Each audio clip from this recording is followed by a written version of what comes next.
Andretti Global is planning to join the NASCAR Cup Series. Kyle Busch is not expected to join Spire Motorsports in 2025, and Sheldon Creed has emerged as a surprise candidate to join the Haas factory team in 2025. What's going on, guys? It's Daniel, and welcome back to our video. We got some NASCAR and other motorsports stories discussed here today on the channel. Let's go ahead and just show them straight those really quickly. We got one paint scheme to take a look at, and it's Alex Bowman's 2024 Jet Fuel Vibrant scheme that we'll see later this year at Kansas. Ali had a really cool contest they were doing to vote on what scheme that you wanted to use, and they're going to be using this paint scheme. I think it looks really exciting. I love the purple. I love the black. I think did an excellent and fantastic job on it overall, and I'm definitely looking forward to seeing on the racetrack at Kansas later this year. It looks really awesome and really incredible, in my honest opinion. And now we're going ahead and jump on to the next story of today's episode as we're talking about Cesar Bacarella. As it was announced on Tuesday or Wednesday that Cesar Bacarella will be driving to 45 for Alpha Prime Racing in the next Xfinity race at Michigan and also at Daytona. Cesar Bacarella, I believe, is one of the co-owners of Alpha Prime Racing and has made select starts so far this year of Alpha Prime Racing, where I think he's gotten a couple top 10s so far this year. I don't expect Cesar to set the world on fire because we know Alpha Prime has had a little bit hit or miss with their programs. That being said, he has done some good things on super speed races in the past. I think Cesar could do a really solid job. Hope he can have a fantastic run this weekend, later this year, I should say, when we do go to Michigan and Daytona later this year. And now we're going ahead and jump on to the next story of today's episode as we're talking about Andrea Cella. As it was announced earlier today that Andrea Cella has signed a multi-year extension with McLaren.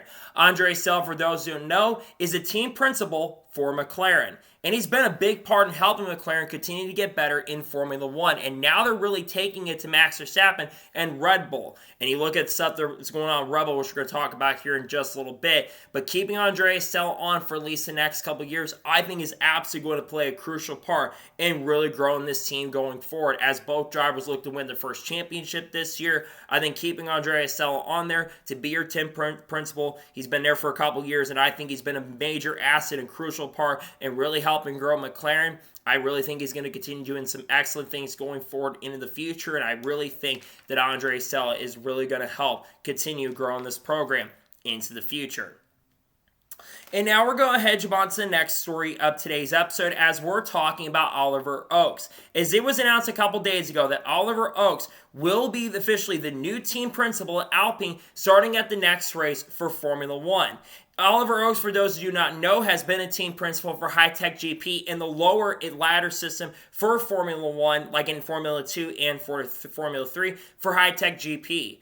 I believe he's going to be the second youngest team principal. I think he's only 36 or 37 years old, so he's an extremely young team principal. I think that he is going to play a major role, especially having some young eyes on the team. I think it's going to really help Alpine, considering this team has been struggling throughout this year. And it's a team that's not had the pace and speed to contend on a week-by-week basis when we go to Formula 1 races. So having a guy like Oliver Oakes over there, I think is going to play a crucial asset. And I do think Oliver Oakes will be able to help in a massive, major way to really grow the Alpine organization going into the future.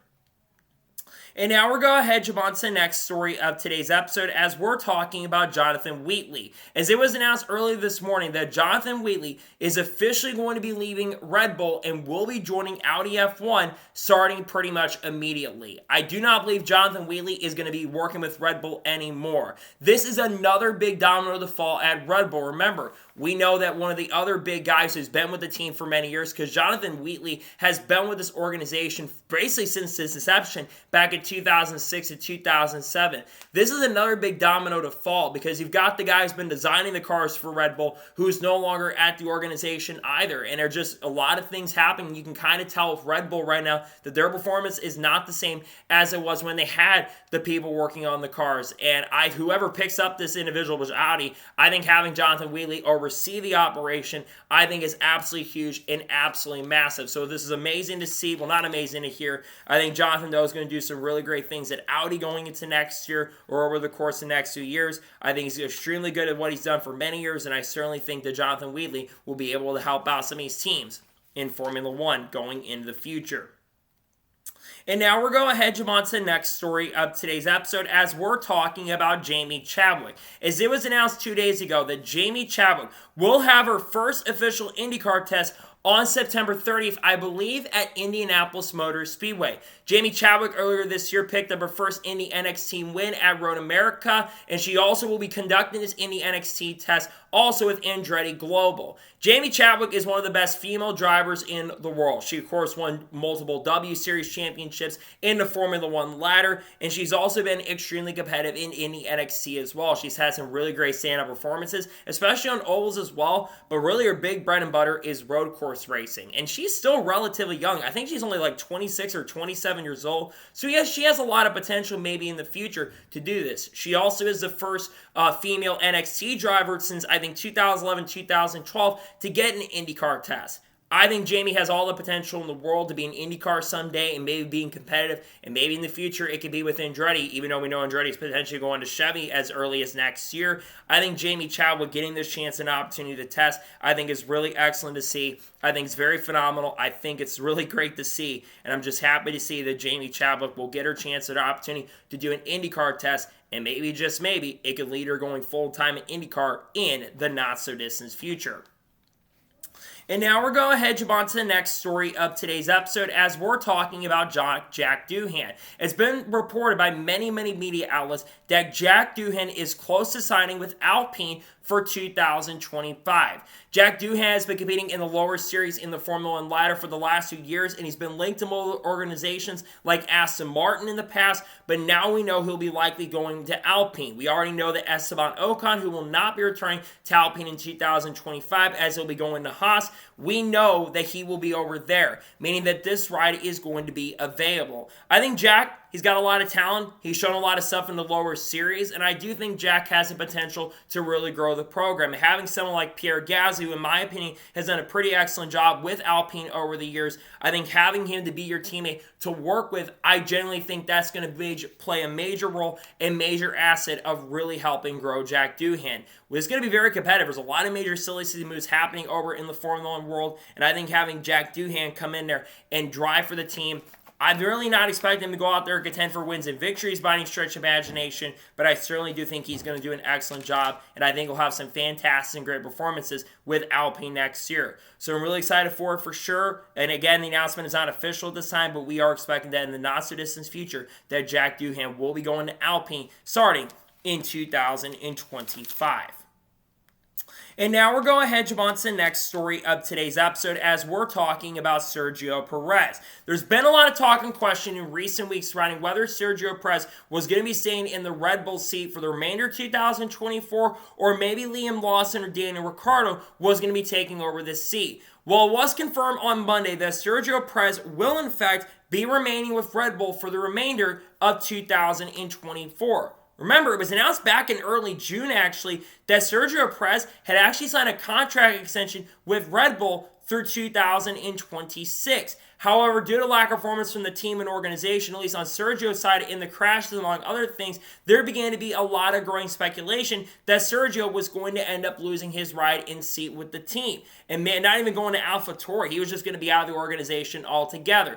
But let's be real and honest. I already mentioned this with the Jonathan Wheatley news, but you look at the performance in speed. They don't have the same pace or speed they had early in the year. And had they had the same pace or speed, I think you wouldn't give them a chance and opportunity. Now, some obviously wanted to see Daniel Ricciardo get another opportunity, and I just look at Yuki Tsunoda, right? I think Yuki Tsunoda would have been a more deserving driver to get the chance and opportunity. But I think Red Bull staying with both Sergio and Max through the rest of this year makes a lot of sense, considering Max most likely is going to win the F1 championship this year.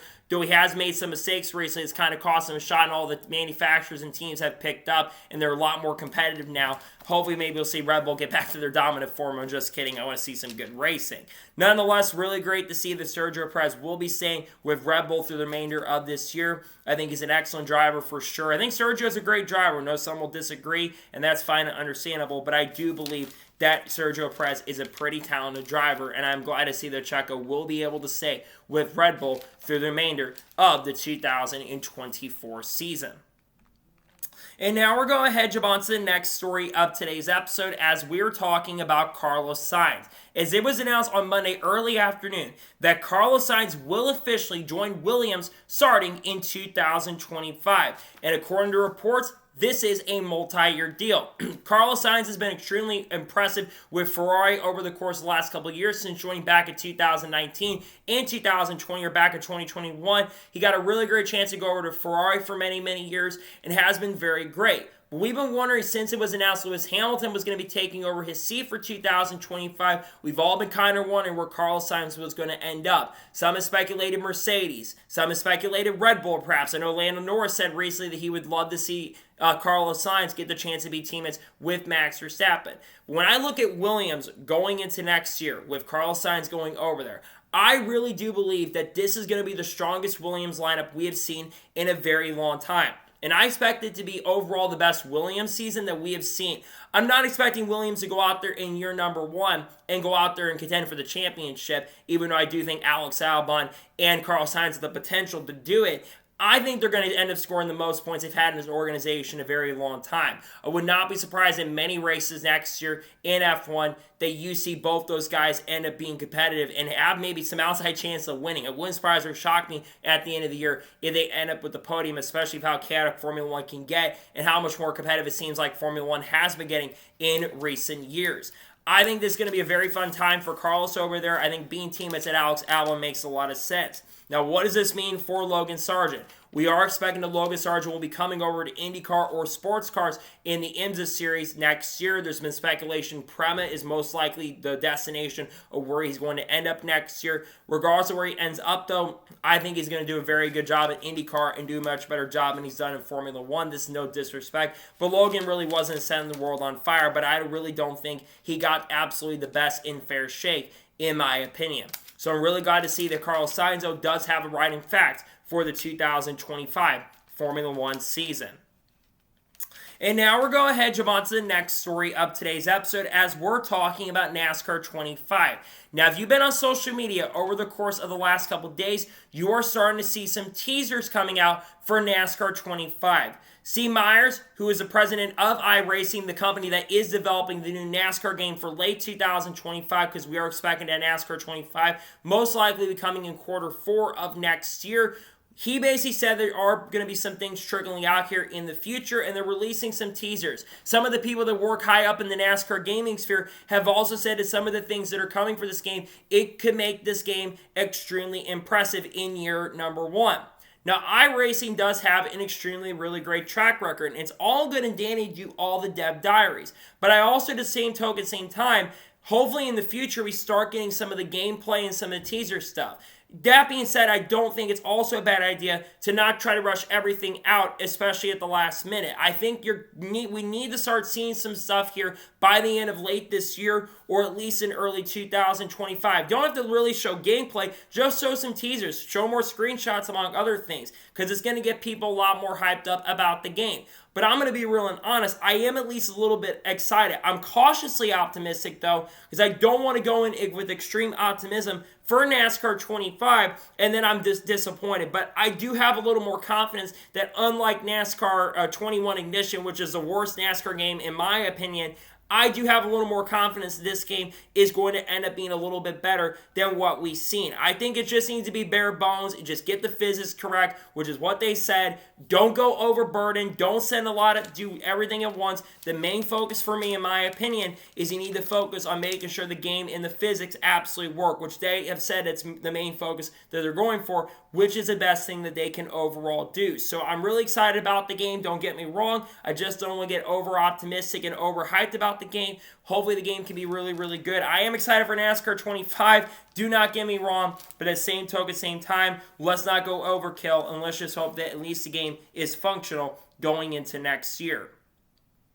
And now we're going ahead to jump on to the next story of today's episode as we're talking about Connor Hall. As it was announced yesterday that Connor Hall will make his Truck Series debut next weekend at Richmond, driving a 91 truck for McAnally-Hilgeman Racing. Connor Hall, for those who are unaware, he currently competes full-time on the Cars Late Model Tour, and I believe is leading the points in the Late Stock Model Tour, which is the big series that the Cars Late Model Tour has. I believe he's also won a couple races so far this year. Connor Hall is a short track ace. He's won some big short track races throughout his racing career, and he's also a very young race car driver as well. What I've loved to see so far this year, we've seen some drivers in the Cars Late Model Tour get chances and opportunities. Drivers like Carson Quaffles made select starts with JRM. Drivers like, of course, Corey Day, who we might talk about here in the future. Other drivers who we're going to be talking about, like Brendan Butterbean Queen. And among others, like Bubba Pollard especially. And I'd love to see that we're getting these drivers from the Cars Late Model Tour that are getting a chance and opportunity. Now, realistically, what are my expectations? Number one, I think that Connor Hall will get a top 10 finish. I don't expect him to set the world on fire and go beat drivers like Christian Eckes and Corey Heim, who've been extremely dominant this year in the Truck Series. And even Ty Majeski as well, who I think will be a major threat to both those drivers at Richmond, how good he's been over the last couple of years of that track. But I do think that Connor Hall will do a very solid and great job. I expect him to have a very strong year this time around. And I think maybe if he does well enough, it could lead him going full-time with McAnally Hogeman Racing. This is really exciting news to hear for sure. Again, I'm super happy that Connor's getting the chance and opportunity. I think he's super talented, can get the best out of equipment especially. He's been contending for wins over there in the Cars Late Model Tour. And I certainly do believe and expect that Connor Hall will do a pretty fun job at Richmond. I do think he could be an outside contender for the win, but realistically here, let's be real, I do not expect Connor Hall to go out there and contend for a win that at Richmond, though I do think he'll do a really solid job, and I think he'll have some pretty strong performances. And now we're going to jump on to the next story of today's episode as we're talking about Corey LaJoie. Now, we already know that Corey LaJoie will not be returning to Spire Motorsports in 2025. And yesterday on the Stacking Pennies podcast, they pretty much talked all about this on the show. We don't know where Corey LaJoie is going for 2025, and he kind of reflected on the show. Basically reflects on leaving Spire at the end of the year. He got notified about a couple weeks after it was announced that Rodney Childers was going to be taking over as the crew chief for the number 7 car, and Ryan Sparks is moving up to the overseeing things and be the competition director for the team starting in 2025.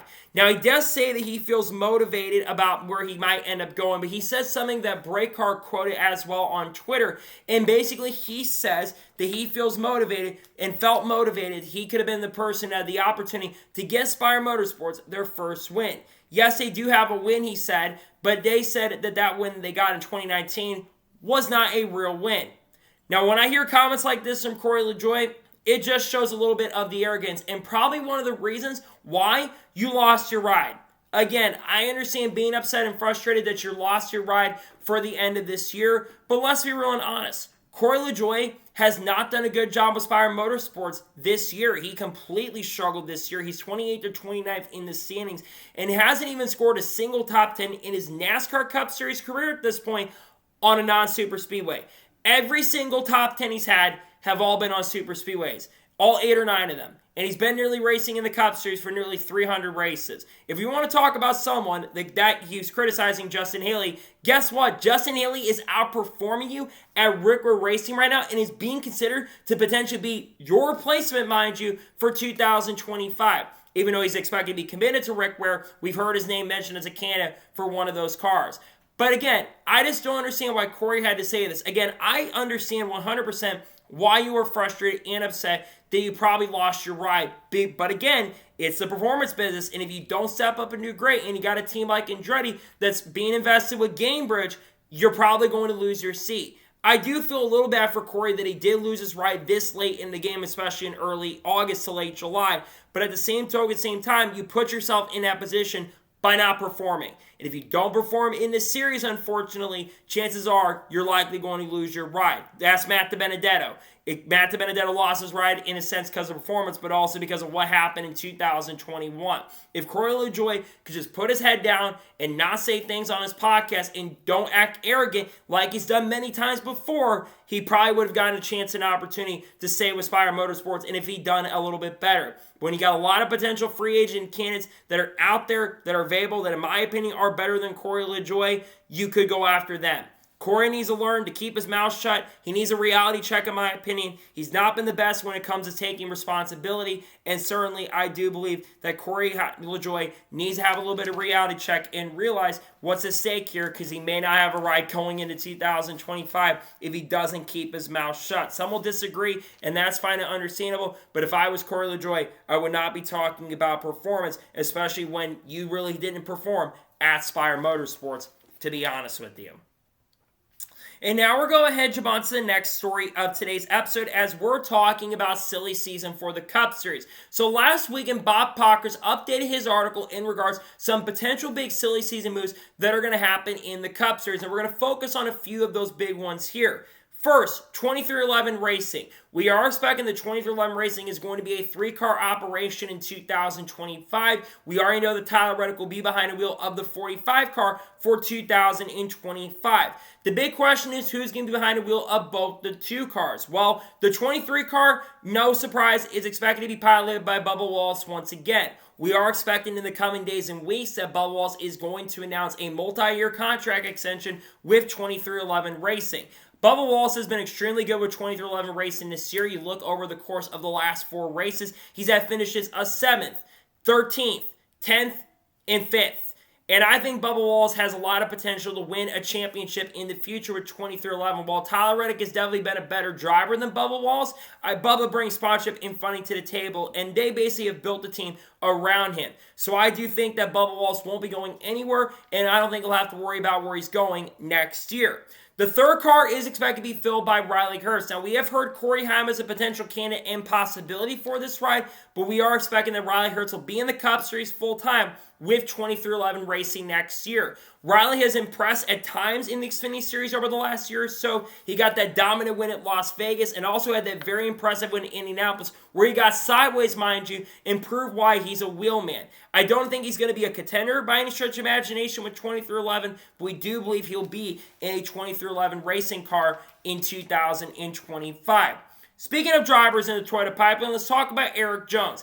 Erik Jones has been linked to multiple organizations, one of them, of course, being Spire Motorsports, with that 7-car being available. But we are expecting that Erik Jones most likely will be returning to Legacy Motor Club next year. While there is an outside chance he can end up at a team like Spire Motorsports next year, we do believe that he will be sticking around and driving the number 43 car once again. He's had a lot of success with this organization and team. He's done a very excellent and superb job, and it's some good runs as well, mind you. And he, of course, got the win for them back in 2023, too, when, of course, it was still Petty GMS Motorsports. I do believe that Erik Jones has a lot of talent. I think a bigger team could take a shot at him in the future, but Erik Jones will not be going anywhere in 2025 as of now.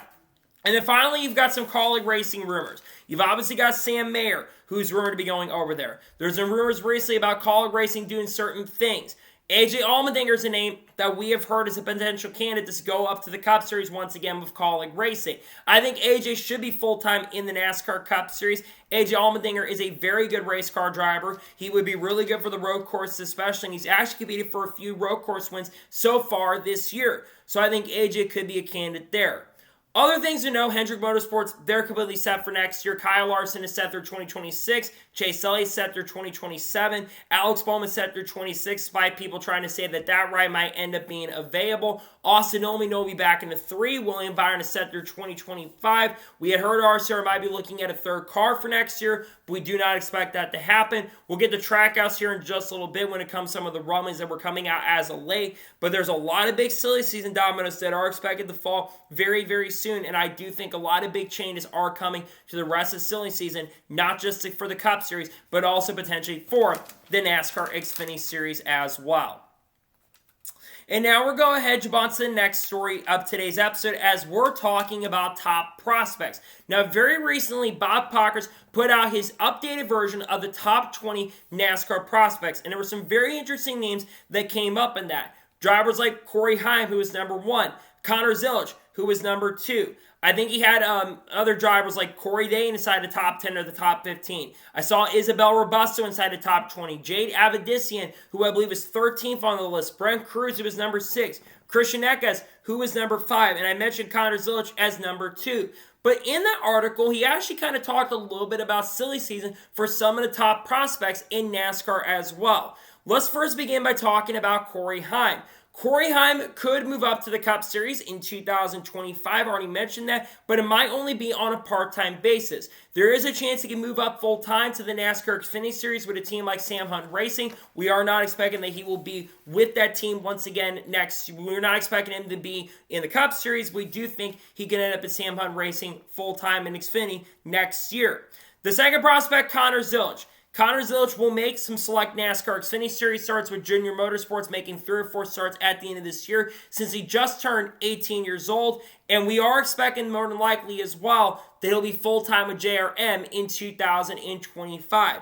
That is because Sam Mayer will either be in a Spire Motorsports Cup ride next year or will end up at a team like Front Row Motorsports in 2025. Sam Mayer has been linked to multiple other organizations like Colleague Racing as well, but he will likely be in the Cup Series with the team next year of how well he's been performing.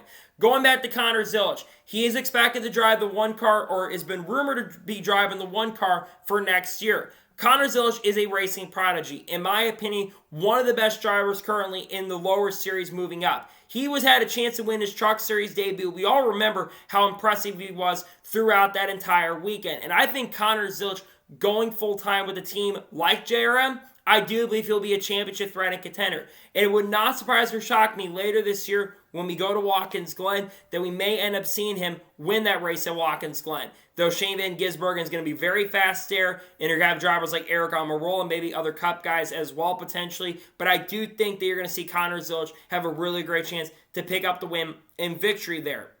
Now let's talk about Christian Eckes. Christian Eckes has been linked to staying back in the Truck Series with a team like with McAnally Hilgeman Racing, but he's also rumored to be moving up to the Cup Series as well. He had been linked to Colleague Racing and Cup and Front Row Motorsports as well. But a new emerging rumor, according to Bob Pockers, is that Christian Eckes could be moving up to the Xfinity Series full-time in 2025. And I think it's most likely going to end up being a team like Colleague Racing potentially. I don't think Josh Williams will be staying with Colleague Racing next year. He has just been struggling, not doing a very great job this year, and the performance and speed has just not been there with the team. You look at how SVG's been doing in that car, and look at AJ Allmendinger's been doing. They have been outperforming Josh Williams so far this year. I think Christian Eckes either ends up in the 11 car next year or ends up in the 13 car, which will be our number 97. He could go to Junior Motorsports and maybe drive one of the JRM cars. That could certainly be a possibility in shout. But Christian Eckes full-time in the Xfinity Series would be a really, really great move where I think he could legit do an excellent job over there next year. And then I saw something about Corey Day. It sounds like Corey Day either will make more starts in late models with Junior Motorsports or potentially could be moving up to the Xfinity Series on a part-time basis. He's got the HendrickCars.com sponsorship for 2 more races in ARCA this year, of course driving for Pinnacle Racing Group. And I do think that Corey Day is a super talented driver. I know he did end up crashing at Salem Speedway in the ARCA debut, but he was one of the few guys that could keep up with William Sawalich. Speaking of William Sawalich, will make a few Xfinity Series starts at the end of the year for Joe Gibbs Racing once he turns 18 years old, and we do believe most likely be full-time with Joe Gibbs Racing. Chandler Smith is expected to be back with JGR most likely. He had been rumored to be maybe moving up to the Cup Series, potentially Chandler Smith, but we don't think that Chandler Smith is going to be moving up next year. So we'll have to wait and see what happens in regards to what happens with the rest of the top prospects in the silly season world, but we do believe that some other drivers are making some pretty big moves here very, very soon, which I think is very exciting and really great for all fans involved. We'll get to figure out here really, really soon what's happening with some of these teams and drivers. And now we're going ahead to jump on to the next story of today's episode as we're talking about Trackhouse Racing. Now, early in this week, it all started with Reddit comments. There was a lot of rumors and speculation going about that Pitbull was no longer going to be part of Trackhouse Racing.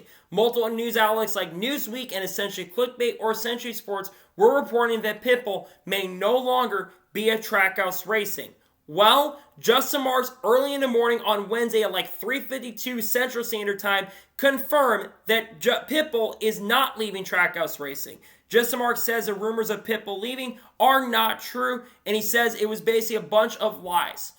Basically, because of how quiet this offseason has generally been this year, we haven't seen a lot of major movement happen in the last couple weeks either. There's been a lot of speculation going on. Now, why did the speculation come up? Well, you had a company like Avenue Sports Fund that was coming into play, and they, of course, bought a little bit of a minority ownership stake in Trackhouse Racing. So some people were trying to connect the dots, and they thought, hey, this means Pitbull is no longer part of the team and organization.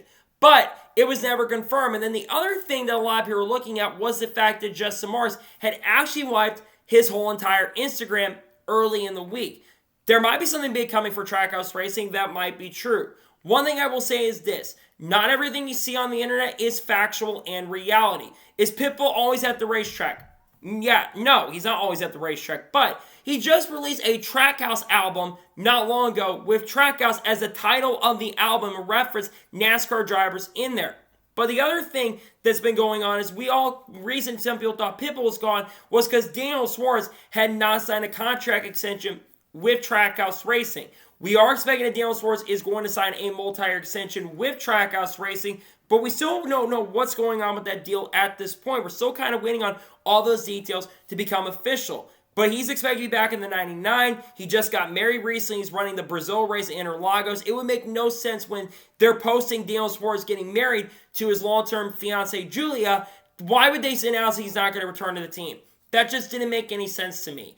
But then, of course, you have the third car, right? Trackhouse Racing, they are expecting, and we talk about they've got big plans for 2025.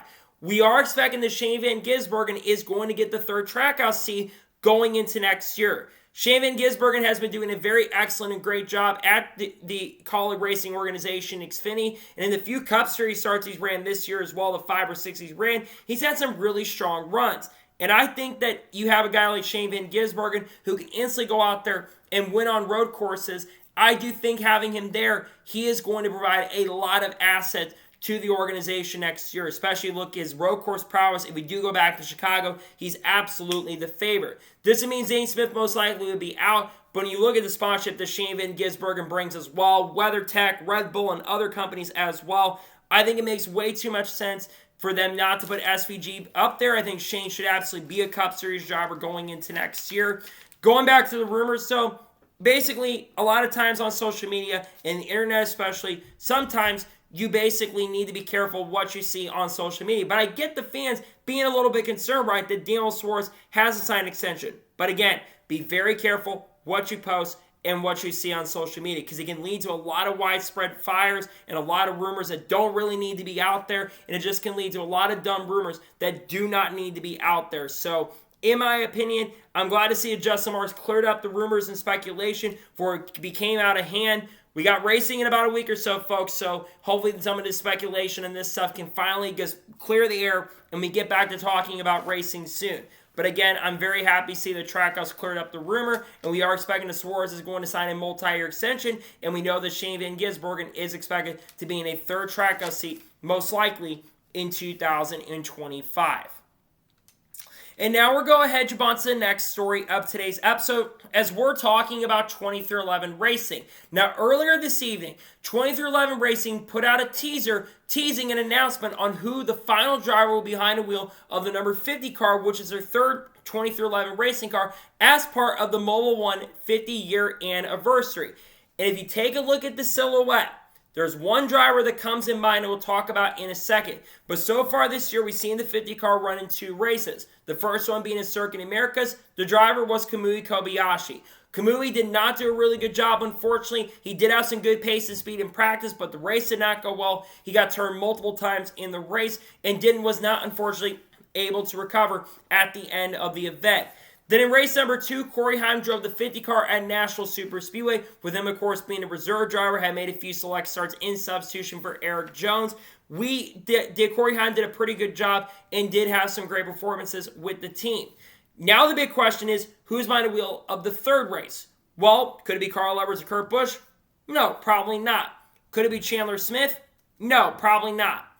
I think it is going to be Juan Pablo Montoya. Juan Pablo Montoya, I think, has had association with Mobil 1 in the past when he drove for McLaren in Formula 1. Now, Juan Montoya has not raced in NASCAR in 10 years. The last time he drove was in the number 12 car for Team Penske when he started once again driving full-time in IndyCar for Team Penske in the 2014 season, where I think he got a win or two that year and made a few select starts in the number 12 car. I think he drove that car at the Brickyard 400, and I think also drove at a track like Watkins Glen or Michigan as well. Now, Juan Montoya does not have any next-gen experience, but when I think of drivers who are some of the best drivers out there in the world, I think Juan Pablo Montoya exceeds expectations of being one of the best drivers in the world. He's won races in Formula 1, won races in IndyCar, has multiple IndyCar Series championships, has won the Rolex 24, has, of course, I think he's had a chance to win the 24 Hours of Le Mans, has won Petit Le Mans, has won multiple NASCAR Cup Series races on road courses. So I think Juan Montoya being the driver to get behind the wheel absolutely makes a ton and a lot of sense. Now, the big question is going to be, what track are they going to run? I think it's going to be Watkins Glen. Watkins Glen is a really good track for Pablo Montoya. He nearly won a couple races there. Actually did get a win in 2010 and nearly won the race in 2012 as well. And I think Pablo Montoya will give a run to money for drivers like Kyle Larson, who took over the 42 car in 2014. You got guys like Cella as well who will be competing against. Shane Van Gisbergen most likely. Kyle Busch as well, who we're going to talk about here in just a little bit. But I think Pablo Montoya getting the chance and opportunity to drive for 2311 is going to be excellent. Now, when will this be announced? We don't know. The last time I did this announcement, it was announced the next day. So maybe later today, we're going to get an official announcement on if Pablo Montoya is going to be driving the seat. We'll have to wait and see what happens in regards to that, but I do think Pablo Montoya will be the driver of the third 2311 racing seat for Watkins Glen later this season. And now we're going ahead and jump on to the first of three major stories in today's episode as we're talking about NASCAR's silly season once again. Now, earlier today on the morning drive, Lee Spencer and Brad Gilley, who work at SiriusXM NASCAR Radio, were discussing a little bit about silly season and some interesting rumors they've been hearing as of late. We'll talk about the Kyle Busch rumor here in just a little bit. But first, there was something interesting noted in regards to the number 7 car. Now, they did not talk about Harrison Burton or Corey LaJoie. But one driver that has been linked to the number 7 car for Spire Motorsports for 2025 is Justin Haley. Justin Haley has been a driver that's been linked over the course of the last couple of weeks, and there's been multiple teams and organizations that have been looking at Justin Haley for 2025. Obviously, teams like, of course, Rick Ware trying to keep him around. He has said that he most likely will stay with Rick Ware Racing for 2025, but if a big team like 2311 Racing, perhaps, or a team like Spire Motorsports that we know has a lot of funding and a lot of money with them, especially with the Gamebridge investment they have, I think picking up Justin Haley would make a lot of sense. And I think he's an extremely talented, really good race car driver. And you look at what he's been able to accomplish and what he's been able to do so far this year with Rick Ware Racing, he's done a very excellent and a very great job. He's had some really great stand-up performances this year and has made the 51 car look extremely competent. I think him going to the 7 car would make a lot of sense. Though we know Ryan Preece has been linked to that ride, and I talked about it earlier, but Sam Mayer has also been linked to the 7 car as well. One driver that may now no longer be a candidate, according to Lee Spencer, is Zane Smith. I had thought probably Zane Smith was going to be in the 7 car for Spire Motorsports next year, but what Lee Spencer is saying is that Zane Smith might become the 3rd driver at Front Row Motorsports next year. We already know that Noah Gragson will be likely driving the 34 car for Front Row, and we are also expecting, we already got confirmed this, that Todd Ginn will be in the 3rd Front Row car in the number 38. Zane Smith has driven Front Row Motorsports in the past. He's been really good in the Truck Series, won the Truck Series Championship with Front Row Motorsports in 2022, and made select starts in the Cup Series with Front Row Motorsports and also Rick Ware Racing as well. I think the reason this is all coming up right now is because Trackhouse has to figure out if they're going to keep Shane Van Gisbergen or move Zane Smith off the banner. And I unfortunately think most likely Zane Smith will be let go unless he stays in the number 7 car, which I think would be the easiest thing they could do. But I think him going back to Front Row also would make a lot of sense. Have a driver who's driven for FRM in the past and have a driver who's a little bit older, though he's still not really old. Having a driver that's young and has a lot of potential and starting to really figure out this next-gen car. I think Zane Smith getting that chance would be a really great move. But the one thing that really intrigued me is what she said about a new candidate for Haas Factory Team. We've already talked about Hailie Deegan. She's been a name that's been linked to the Haas Factory Team for 2025. We also know Ryan Preece and Harrison Burton have also been linked to the Haas Factory Team for next year. But one new name that's come up as of late, according to her, is Sheldon Creed. Sheldon Creed currently drives the number 18 car for Joe Gibbs Racing in the NASCAR Xfinity Series. And if I remember correctly, he had a multi-year deal with JGR. However, let's be real and honest, this year at Joe Gibbs Racing has been feast or famine. He's either ran extremely well and has been competing for wins, or of course finishing in the runner position in 2nd place, since he's got like 9 or 10 career runner-up finishes in his career up to this point in Xfinity, or they're having engine issues and engine failures. But I feel like the speed has been there for Sheldon Creed. Now, Sheldon Creed also does bring a little bit of sponsorship and funding with him. His grandfather has funded a lot of his racing career up to this point, and he does have a little bit of funding with him over at Joe Gibbs Racing currently at the moment. If you put Sheldon Creed behind the wheel of a Haas factory team car going into next year, and maybe replacing Cole Custer in the 00 perhaps, I think Sheldon Creed would do a very good job over there. Now, do I think he's going to win like Cole Custer's done? Probably not, because it seems like every time Sheldon Creed's got the chance and opportunity, he sadly kind of blows it, unfortunately. So I don't know if Sheldon Creed is going to take that opportunity and just go out there and win races. But having him in the Ford camp would make a lot of sense as well. Now, the other question is, who becomes a teammate of Sheldon Creed if he does go over to Haas Factory? Well, I look at drivers like maybe Haley Deegan, perhaps, maybe Matt DiBenedetto, though I think he's going to say Viking Motorsports. I think Harrison Burton, Ryan Preece would be really good options as well. But I think Sheldon Creed maybe getting the chance and opportunity to drive for a team like Haas will be very interesting. Now, the other question is, who takes over his car? Most likely William Sawalich. William Sawalich is expected likely to move up to the NASCAR Xfinity Series full-time. Many people think that's going to happen, kind of what they did with Sammy Smith back in 2022. They gave him a little bit of time to get prepared. They ran him near the end of the year, and they moved him officially time up in 2023. I don't know if William Sawalich is this superstar everyone's talking about. I think he's got a lot of talent and potential, but I don't know if William Sawalich is a better driver than Sheldon Creed currently at the moment. That being said, having Sheldon Creed be rumored a Haas factory team is very, very interesting. I will say it like that and put it lightly. I think he's a good driver for sure, and I think going over to Haas factory, bringing sponsorship there, would be able to help the organization going forward. So we'll see what happens and what kind of stuff plays out, but we could see Sheldon Creed over at Haas factory team in 2025. And now we're going ahead and jump on to the next major story in today's episode as we're talking about Kyle Busch. Now, over the course of the last week or so, since it was announced that Corey LaJoie would not be returning to Spire Motorsports in 2025, one big driver's name that's been coming up as a potential name that could go over to Spire Motorsports in 2025 is Kyle Busch. Now, we need to be noted that Kyle Busch did, in fact, sign an extension, or basically, they picked up his option year for 2025. But we do know that contracts can easily be broken, and we know Spire Motorsports, they're willing to spend a lot of money, especially trying to pick up the best talent that they absolutely can have.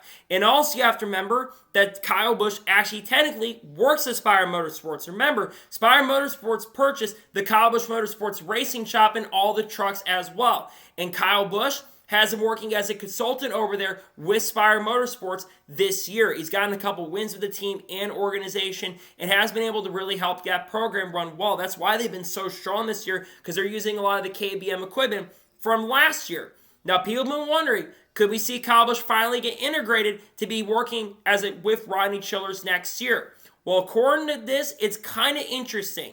Private Porno on Twitter, who's been pretty reliable, and it's multiple reporters, I think, behind that account, they are saying that no, Kyle Busch will not be joining Spire Motorsports in 2025. I go back to that Lee Spencer thing I kind of talked about earlier, but Lee Spencer says that Kyle Busch is a candidate to go to Spire Motorsports next year. So it's kind of a little bit interesting. Now, Bob Pockers also noted recently as well that he doesn't think Kyle Busch will be joining Spire Motorsports in 2025.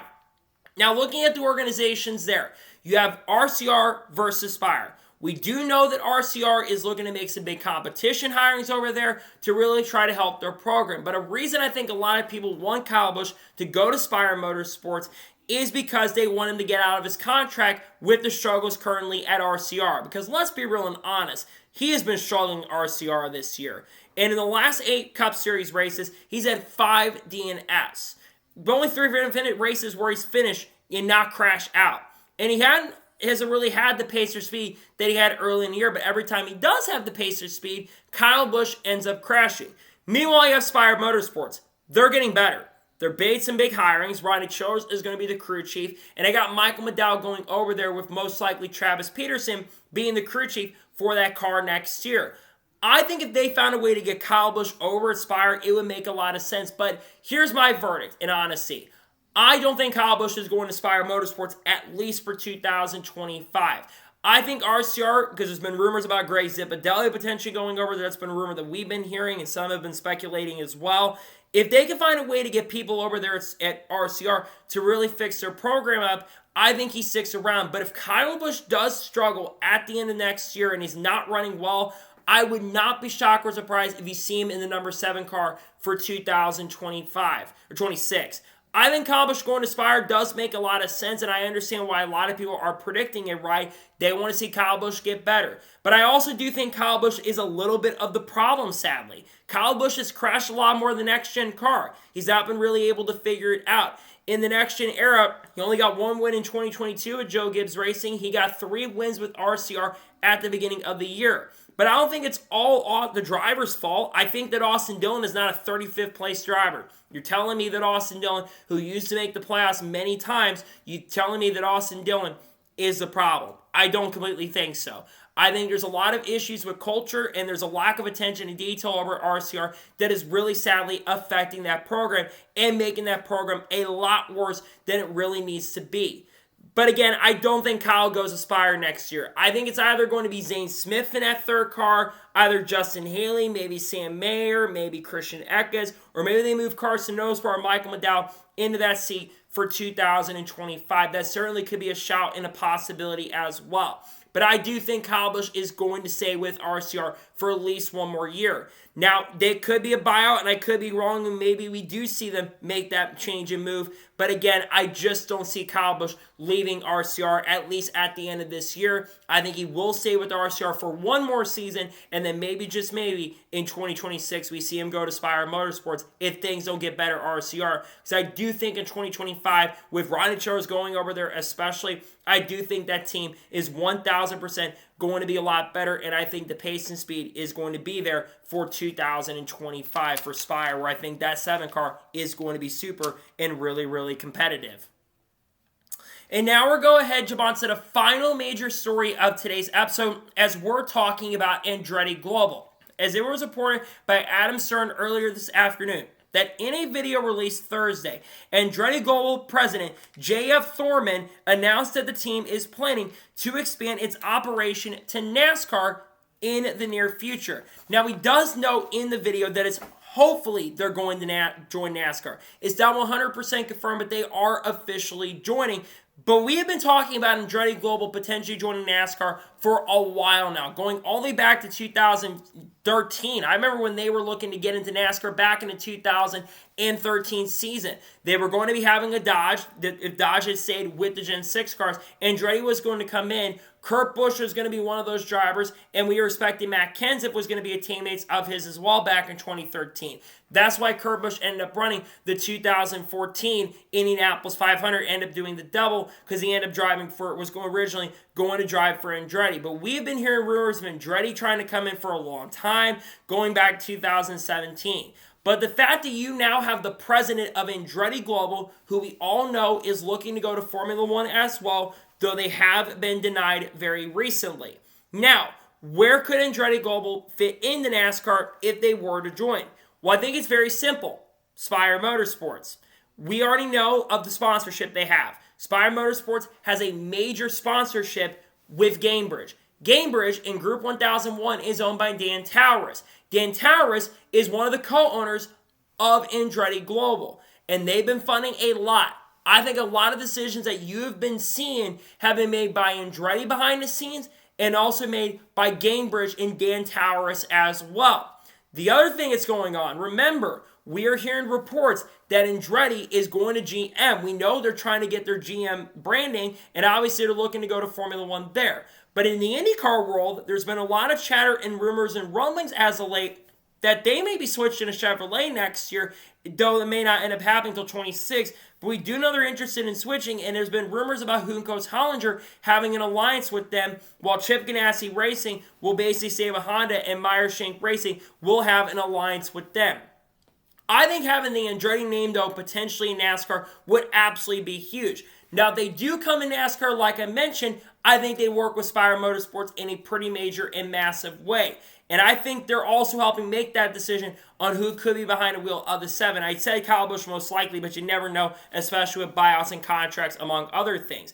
There's also another sponsor that's been associated with Spire Motorsports that's been working with Andretti, and that is Delaware Life. Now, obviously, this could happen in 2025 where we do see them kind of take over. The fact that you've got the president now saying that this could happen, this is absolutely huge in major, major ways. And I do expect that Andretti coming to NASCAR will bring a lot to the table. I think some of those fans of IndyCar will tune into NASCAR if you do see Andretti make that jump over. Now, could we see some drivers from that world of IndyCar, like a Colton Herta or Kyle Kirkwood perhaps, come over and race? That could certainly be a shot and possibility. Would not surprise me, especially they know that Colton Herta has been interested in making truck series starts, and he's had interest in maybe wanting to run the Daytona 500. He has instituted that many, many times, and maybe running at a track like Eldora if it does ever end up coming back. But I would love to see Andretti come into NASCAR. I think it'd be really huge for the sport. We know they're interested. Some have even said maybe Andretti Global finds a way to link up with JRM. And that could definitely make a lot of sense for that to happen too, because Junior Motorsports, obviously, they've been interested at times as well. But again, I don't realistically think that JRM or Junior Motorsports is going to make that jump, unfortunately, next year to the Cup Series, at least on a full-time basis. Now, maybe part-time, that can certainly be an option and a shout for sure, but I don't know if that is going to happen. That being said, when I think of Andretti Global and all the things that have been going on over there, there's just making way too much sense for Spire and Andretti to link up. Now, could it be a team like Spire Andretti Racing? That could be a potential possibility. Or Spire Andretti Global? That could be a potential as well. But I think of all the moves that could be happening with this, and I think that in the next couple years, because I don't think they're going to go to Honda. I had thought maybe that they would go to Honda, but the fact that GM is working very heavily with Andretti now, I don't see him going to Honda and bringing Honda in, though Honda is interested in coming in. I don't see that happening. Now, if they rebrand the Chevys to the Cadillacs in the future, maybe we see that happen. I don't know at this point, but anything's on the table at this point. But having a team like Andretti interested in coming to NASCAR is absolutely huge, and I think they'll be very successful, and I think they're going to make Spire Motorsports get a lot quicker. They've got a lot of depth over there. We got Nick Sanchez, you got Roger Kruger, I think's really, really talented. You got Carson Nosbar, who's made that equipment great, and Michael McDowell, who's going over as well. And we're hearing some other reports about other people that can be making some pretty huge moves as well. So we'll have to wait and see what happens in regards to what the future's in store for some of these teams and organizations and Andretti Global's future, but I do think Andretti Global will officially be joining NASCAR here in the not-so-distant future, which I think is really exciting and really amazing and great to see. So, that is going to be it for the weekly recap NASCAR news video. I want to thank you guys for watching. Please subscribe to the channel, notifications on, so if I win a video, it does go live on my channel. Follow me Twitter, Facebook, and Instagram, and support on Patreon as well. Links go below that, and comment your thoughts below on today's episode. What are your thoughts about Andretti potentially joining NASCAR? Let me know your thoughts in the comments below. And do you think Kyle Busch will go to Spire Motorsports or not? Let me know your thoughts in the comments below. I don't know if there's any more content dropping today on the channel. On Saturday, there will likely be some other videos coming. I'll probably be doing the playoff prediction video and something else as well. Sunday, there's going to be the updated, most likely 2025 NASCAR silly season predictions, or that's going to come out on Monday. And then, of course, next week, we are officially back with racing. So anyways, like I said, I want to thank you guys for watching today's episode, and I'll see you guys next time for more great, awesome NASCAR content and other motorsports content on the channel like this. Take care, everybody.